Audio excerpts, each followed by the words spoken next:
देसी खाने का असली स्वाद आता है जब उसे देसी तरीके से बनाया जाए। वैसे तो हम घरों में बनाते रहते हैं सरसों का साग, लेकिन इस बार मैंने बनाया इसे गाँव में, अपने गाँव में चूल्हे पे। और इसका स्वाद सच में गैस पे बनने वाले, शहरों में बनने वाले सरसों के साग से 2 गुने से भी ज़्यादा था। ये इतना स्वादिष्ट लगा, बिल्कुल देसी तरीके से अपनी मम्मी से पूछ के उस रेसिपी से बनाया जिससे बनता है।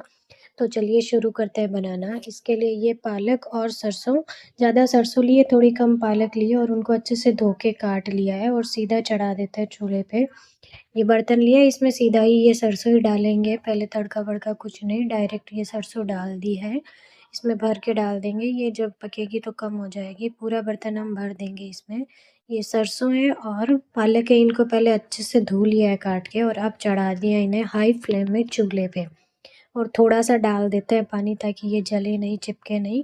और ये डाल दिए कटी हुई हरी मिर्च, इन्हें भी बड़ा-बड़ा काट कर डाल दिया है क्योंकि ये सब्ज़ी पूरी गलने वाली है, टुकड़े नहीं रहेंगे। और साबुत ही डाल दिया है खूब सारा लहसुन।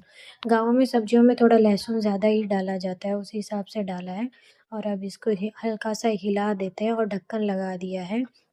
10 मिनट के बाद ही ये देखिए बिल्कुल गल गया और कम हो गया है और इसने पानी छोड़ा है। एक बार जब सब्ज़ी पकने लगती है सरसों की तो वो पानी छोड़ती है। ये देखिए इसने खूब पानी छोड़ा है, तो अभी भी इसे और पकाने की ज़रूरत है। ये लहसुन वग़ैरह सब गल जाएगा साथ में पक के, थोड़ी देर और पकने देते हैं।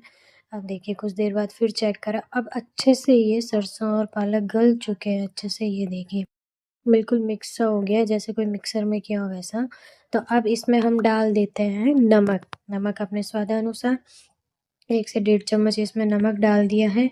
और डालेंगे थोड़ी-सी, इसमें मसाले बहुत कम जाने वाले हैं। थोड़ा-सा हल्दी पाउडर डाला है और बिल्कुल थोड़ा-सा हल्दी पाउडर से भी कम डालेंगे हम इसमें लाल मिर्ची पाउडर। लाल मिर्ची पाउडर कम जाएगी क्योंकि वैसे सरसों का थोड़ा टेस्ट ही तीखा-सा होता है, उसमें खुद में ही नमकीन-सा होता है फ्लेवर में, तो वो कम डाला है। और ये सब्ज़ी हम बना रहे हैं घी में। मेरे घर में ये घी में ही बनती है, चूल्हे पे जब बनती है। और अब ऊपर से डाल दिया है घी। इसको वैसे सरसों का जैसे हम तेल का तड़का-वड़का लगाते हैं उस स्टाइल से नहीं बनाया है। अब इसमें घी डाल के इसको अच्छे से मिक्स कर दिया है और थोड़ी देर और पकने देंगे। थोड़े से डाल दिए हैं चाकू से काट कर अदरक के टुकड़े।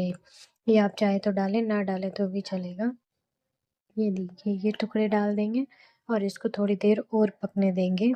फिर से मिक्स कर देते हैं। ये देखिए गल तो चुकी है अच्छे से, सब्ज़ी बनी हुई सी लग रही है, अच्छे से पक चुकी है। घी से कैसी शाइन आ गई है इसमें और इसकी खुशबू तो बहुत ही ज़बरदस्त आ रही थी जब ये बन रही थी। अब इसको कर देते हैं थोड़ी देर के लिए बंद साइड में।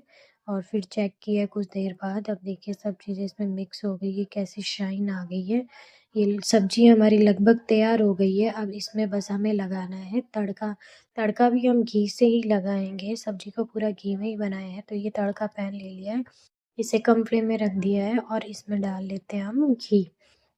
खूब सारा घी डाल दिया और इसमें काट कर तड़के में सिर्फ़ लहसुन डालेंगे, इसमें कोई राई जीरे का तड़का नहीं डालेंगे। ये देखिए लहसुन काट दिया है मोटा-मोटा सा और इसको हल्का सा ब्राउन कर लेते हैं और इसमें डाल देते हैं साबुत लाल मिर्ची। अब इसमें 2-3 हमने साबुत लाल मिर्ची तोड़ कर डाल दी। अब देखिए सब्ज़ी की फ्लेम कम कर दी है क्योंकि सब्ज़ी हमारी लगभग पक चुकी है। अब हल्की फ्लेम में उसको रखा हुआ है। अब ये तड़का जब हल्का सा पक जाएगा इसको मिक्स कर देंगे और हमारी सब्ज़ी लगभग तैयार हो गई है देसी स्टाइल में। देसी तरीका बड़ा सिंपल सादा तरीका होता है। ये हल्का सा ऊपर से जीरा डाला है, पहले नहीं डाला तो जीरा जल जाता है। अब ऊपर से जीरा डाल दिया है, डाले तो डालें, ना डाले तो भी बन जाएगा। अब इसको तड़के को मिक्स कर देते हैं इस सब्ज़ी में। ये देखिए कितनी कम इंग्रीडिएंट्स के साथ कितनी शानदार सब्ज़ी बनी है। ये तड़का पूरा निकाल लेते हैं पैन में से। मिक्स कर दिया अच्छे से, सब्ज़ी हमारी तैयार हो गई है गरम-गरम और इसकी खुशबू तो पूरे घर में फैल रही थी। अब राजस्थान में मक्के की रोटी कम बनती है, बाजरे की रोटी ज़्यादा बनती है सर्दियों में, तो हमने बनाई ये बाजरे की रोटी। खूब सारा डाला घी। राजस्थानी देसी खाने की एक ही बात है, उसमें जितना घी डालोगे उसमें से उतना ही ज़्यादा स्वाद निकल कर आएगा। तो घी डालना बहुत ज़रूरी है, जितना ज़्यादा घी डालेंगे उतना ही उसमें स्वाद आएगा। खूब सारा ये रोटी पे घी डाल दिया है, सब्ज़ी को भी घी में ही बनाया है, तड़का भी घी में ही लगाया है पूरा। और अब ये डाल दिए ऊपर से सब्ज़ी और फिर ऊपर से और घी डाल देंगे। आप चाहे उतना घी खाएँ, हम लोग थोड़ा घी ज़्यादा ही खाते हैं। ये देखिए ऊपर से और घी, शानदार खाना लग रहा है देखने में। ये देखिए देसी, और इसका टेस्ट तो मैं बता नहीं सकती। कभी आपको भी चूल्हे पे बनाने का मौका मिले तो ये सब्ज़ी बनाकर ज़रूर ट्राई करना। वीडियो देखने के लिए धन्यवाद।